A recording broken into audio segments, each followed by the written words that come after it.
नमस्कार, आप देख रहे हैं क्रांति बुलेटिन न्यूज और मैं हूं आपके साथ मानवी ठाकुर। शुरुआत करते हैं आज की खास खबरों से। लक्ष्मण झूला थाना अंतर्गत नीलकंठ मोटर मार्ग पर घट्टू घाट के पास दो कैंप संचालकों के आपसी विवाद में चाकू मारकर एक कैंप कर्मचारी की हत्या कर दी गई, जबकि दो कर्मचारी चाकू लगने से घायल हो गए हैं, जिनका उपचार राजकीय चिकित्सालय ऋषिकेश में किया जा रहा है। वारदात के बाद चाकू मारने वाले आरोपी मौके से फरार हो गए हैं। पुलिस ने आरोपियों के खिलाफ नामजद मुकदमा पंजीकृत कर लिया है। शव को पंचनामा भरने के बाद पोस्टमार्टम के लिए भेज दिया है। आम आदमी पार्टी की पूर्व प्रदेश उपाध्यक्ष महिला मोर्चा हेमा भंडारी ने केदारनाथ पैदल यात्रा कर वहां की व्यवस्था को मौके पर जायजा लिया। वहां सरकार द्वारा व्यवस्था को देखा तो उन्होंने बताया कि वहां की पदयात्रा यात्रियों के लिए खराब है। पैदल केदारनाथ यात्रा के दौरान हुई दिक्कतों को लेकर उन्होंने सरकार की आलोचना की और सरकार की व्यवस्थाओं को कोसा। हेमा भंडारी ने बताया कि केदारनाथ पैदल मार्ग पर महिलाओं को भारी परेशानी का सामना करना पड़ रहा है। टॉयलेट की व्यवस्था नाकाफी व बदहाल है। पीने के लिए जो गर्म पानी की व्यवस्था है वह भी लाचार है। टूटियां तो है पर पानी नहीं है। घोड़े खच्चर अगर मर जाते हैं तो डॉक्टर के आने का इंतजार किया जाता है। यहाँ पर देखिए, यहाँ पर ये लगाया हुआ है। इसके पैसे करके मेरा 8,000 रुपये। अच्छा जी, लाइट के भी आज 11,000 दे दिए उनको। अच्छा उन्होंने मेरे को अच्छा। पानी के पैसे काट दिए। ओहो, कनेक्शन के बोला पानी में भीमबली का है ना ये क्षेत्र। हाँ, तो यहाँ पर हाँ मतलब इतनी ज्यादा परेशानी है। आप लोगों ने कोई शिकायत करी? पानी वालों को बोला वो कर ही नहीं रहे। चलो ठीक है, मैं ये जो है ऊपर तक जाएगी मुख्यमंत्री तक। जो भी आपकी वीडियो है कि क्या क्या समस्याएं हैं यहाँ पे वो आप बता देना, ठीक है। इसमें बोल दिया ना आपने कि ये सब पड़ा हुआ है, देखो खराब पड़ा हुआ है, मशीनें ये आपने पैसा भी दे दिया, देख रेख नहीं। और ये क्या है यहाँ पर? अच्छा, ये सरकारी से ठीक है ओके, ठीक है। किराया दे रखा है आपने और उसके बावजूद भी लोगों को सुविधा नहीं मिल रही, यहाँ पर कुछ नहीं मिल रही। बहुत बुरी स्थिति है।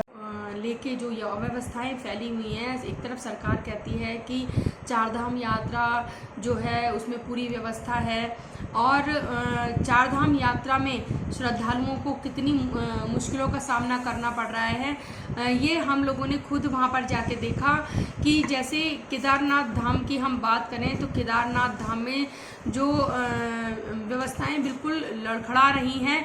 वहाँ पर जो महिलाओं के लिए जो पैदल रास्ता है, क्योंकि मंत्री लोग जो हैं वो तो हेलीपैड से जाते हैं, उनको नहीं पता कि पैदल रास्ते में कितनी मुसीबतें आती हैं। तो हम लोग पैदल रास्ते से गए थे, तो वहाँ पर महिलाओं के लिए कोई ऐसी सुविधा नहीं है कि टॉयलेट की कोई व्यवस्था नहीं है और मशीनें लगी हैं, गर्म पानी की मशीनें लगी हैं, पर मशीनों में कोई गर्म पानी नहीं आ रहा है। सब मशीनें खराब पड़ी हैं और अभी तो यात्रा शुरू ही हुई है और लिखा हुआ है कि जो टॉयलेट बने हैं कि ये क्षतिग्रस्त हो गए, इतनी जल्दी क्षतिग्रस्त हो गए।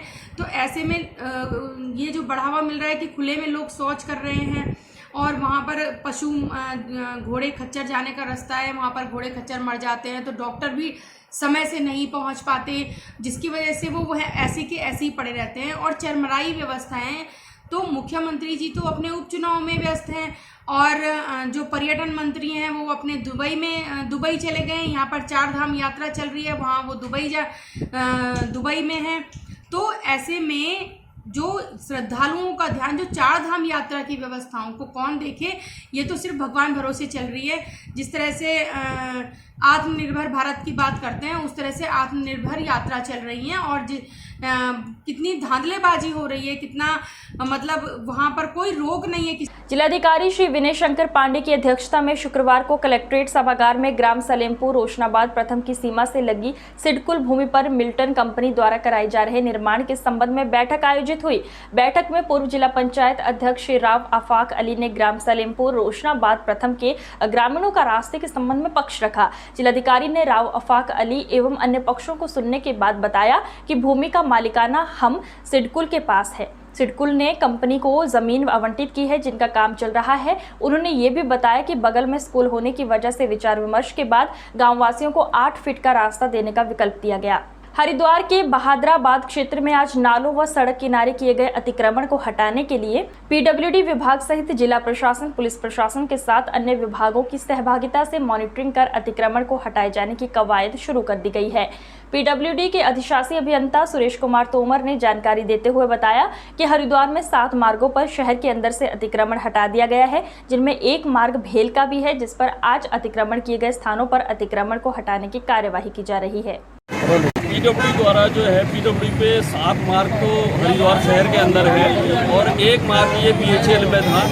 इसमें चूँकि 7 मार्गों में से हमने कुछ हटा दिया था हरिद्वार शहर के अंदर। आज बीएचएल के जो एक सड़क थी, मेन सड़क, इसमें बहुत दिनों से नाले में समस्या आ रही थी। पानी का जो नाला था वो चौक कर रखा था अतिक्रमण द्वारा। आज उसको अतिक्रमण मुक्त किया जा रहा है और ये अभियान सतत रूप से, जब तक ये पीडब्ल्यूडी की सारी सड़कों से नहीं हटाया जाता, ये सतत रूप से चलता रहेगा। ये सतत रूप से चलता रहेगा। निश्चित रूप से जो है इसकी कंटिन्यूअस मॉनिटरिंग की जा रही है और इस पे जो है जिला प्रशासन द्वारा भी, पुलिस प्रशासन और नगर निगम, इन सबको भी, जो अन्य एजेंसी है पीडब्ल्यूडी के अलावा भी अन्य एजेंसी है, उनको भी मिलकर काम किया जा रहा है ताकि इस तरह का अतिक्रमण होने की संभावना को मिनिमाइज किया जा सके। इसमें मॉनिटरिंग करके उनको नोटिस दिए जा रहे हैं, मुकदमे कायम किए जाएंगे। नहीं, देखिए, डिस्ट्रिक्ट लेवल पे ये डीएम सर के द्वारा जितने भी डिपार्टमेंट्स हैं, ये सभी को क्लियर डायरेक्शन दिया गया है कि उनकी लैंड पे जो इंक्रोचमेंट है, फर्स्ट स्टेप में उसको पूरा आइडेंटिफाई करना है और देन उसको प्रॉपर रिमूव करना है, जितना भी डिपार्टमेंट्स है। तो उसी क्रम में इनिशियल स्टेज पे जो इंक्रोचमेंट आइडेंटिफाई हुआ है, वो चाहे राजस्व की भूमि पे, चाहे पीडब्ल्यूडी की ज़मीन पे है, तो उसमें प्रॉपर डिमार्शन करवाया गया था 2 और 3 डेज़ पहले और उनको नोटिस इशू किए गए थे कि आप खुद उसको रिमूव करें। कुछ लोगों के द्वारा उसमें इनिशिएट भी किया गया है, रिमूव किया गया है, बट कुछ लोगों के द्वारा, जिनके द्वारा नहीं किया गया, उसको आज रिमूव किया जा रहा है। तो ये डीएम सर के द्वारा एक पूरे डिस्ट्रिक्ट में ड्राइव चलाया गया है कि जितना भी पब्लिक यूटिलिटी का जो रोड है और जो प्लेसेस है, तो उनमें से सारा इंक्रोचमेंट रिमूव करना है। कब तक रहेगा सर ये अभियान जारी? नहीं, तो सारे डिपार्टमेंट से सूची कलेक्ट किया जा रहा है। जहाँ जहाँ से सूची प्राप्त हो गया है, वहाँ ड्राइव स्टार्ट किया गया है और ये क्लियर मैसेज है कि जितना भी इंक्रोचमेंट है उसको प्रॉपर्ली रिमूव किया जाएगा। देखिए, चाहे चक्रोड है, चाहे तालाब है, चाहे कब्रिस्तान है, चाहे शमशान घाट है, चाहे अन्य जितना भी जो पब्लिक यूटिलिटी का जो लैंड है और चाहे रोड है, उसमें से सबसे इंक्रोचमेंट रिमूव होगा। ये डीएम सर के द्वारा पूरे डिस्ट्रिक्ट में एक ड्राइव चलाया गया है और इसमें बिल्कुल भी लापरवाही या किसी प्रकार का नेग्लिजेंसी बिल्कुल भी टॉलरेट नहीं किया जाएगा। चार धाम यात्रा पर जाने वाले किसी भी तीर्थयात्री को बिना रजिस्ट्रेशन के यात्रा मार्ग पर नहीं जाने दिया जाएगा। बिना रजिस्ट्रेशन के यात्रा मार्ग पर जा रहे तीर्थयात्रियों की वजह से चारों धामों में अव्यवस्था फैल रही है, जिसे व्यवस्थित करने के लिए उत्तराखंड की पुलिस अब सख्त नजर आ रही है। इसी कड़ी में डीजीपी अशोक कुमार ने यात्रा मार्ग की पहली पुलिस चेक पोस्ट मुनिकीरेती स्थित भद्रकाली और 82 पुलिस चौकी का निरीक्षण किया। इस दौरान डीजीपी ने टिहरी के पुलिस कप्तान को सख्त निर्देश दिए कि बिना रजिस्ट्रेशन के कोई भी तीर्थयात्री यात्रा मार्ग पर नहीं जाना चाहिए। दोनों ही पुलिस चेक पोस्ट पर सख्त चेकिंग की जाए। यात्रियों की सुविधा का भी पुलिस ख्याल रखे। डीजीपी अशोक कुमार ने तीर्थयात्रियों से अपील की है कि वह धैर्य रखते हुए चारों धामों के दर्शनों के लिए उत्तराखंड आए। बिना रजिस्ट्रेशन की यात्रा मार्ग पर जाने से असुविधा का सामना करना पड़ेगा। भद्रकाली और शिवपुरी 2 जगह पे हम लोग यात्रियों की चेकिंग करा रहे हैं। बेसिकली भद्रकाली पे गंगोत्री जमुनोत्री जाने वालों की और शिवपुरी पे जिन लोगों को बद्रीनाथ केदारनाथ जाना। बेसिकली ऋषिकेश के ही पॉइंट हैं दोनों, और ऋषिकेश से ऊपर हम उसी को चढ़ने दे रहे हैं जिसने रजिस्ट्रेशन कराया हो। क्योंकि देखिए जितनी भीड़ इस साल आ रही है, आप देख रहे हैं गाड़ियों की भीड़ और रेला, तो उसको देखते हुए कोई बड़ी अनहोनी ना हो जाए, बड़ी घटना ना घट जाए, इसके लिए राज्य सरकार ने एक लिमिट लगाई है बद्रीनाथ जी पे, केदारनाथ जी में, कि डेली इतने यात्री वहाँ यात्रा करेंगे। उस लिमिट का ये भी है कि फिर यात्रा आपकी सुगम भी होगी और सुरक्षित भी होगी। अब समस्या ये हो रही है कि यात्री लिमिट से डबल आ जा रहा है, तो उसको हम रोकने का प्रयास कर रहे हैं। फिर उनको यहाँ से वापस जाना पड़ रहा, तो ख़राब नहीं लग रहा। तो मैं अपील करना चाहता हूँ कि यात्री इस बात को समझें कि हर आदमी मई और जून में ही यात्रा नहीं कर सकता। 2 साल से यात्रा बंद थी, तो थोड़ा सा पेशेंस रखेंगे तो सितंबर अक्टूबर में कर लेंगे कुछ लोग यात्रा। उसका रजिस्ट्रेशन उनको आसानी से मिलेगा।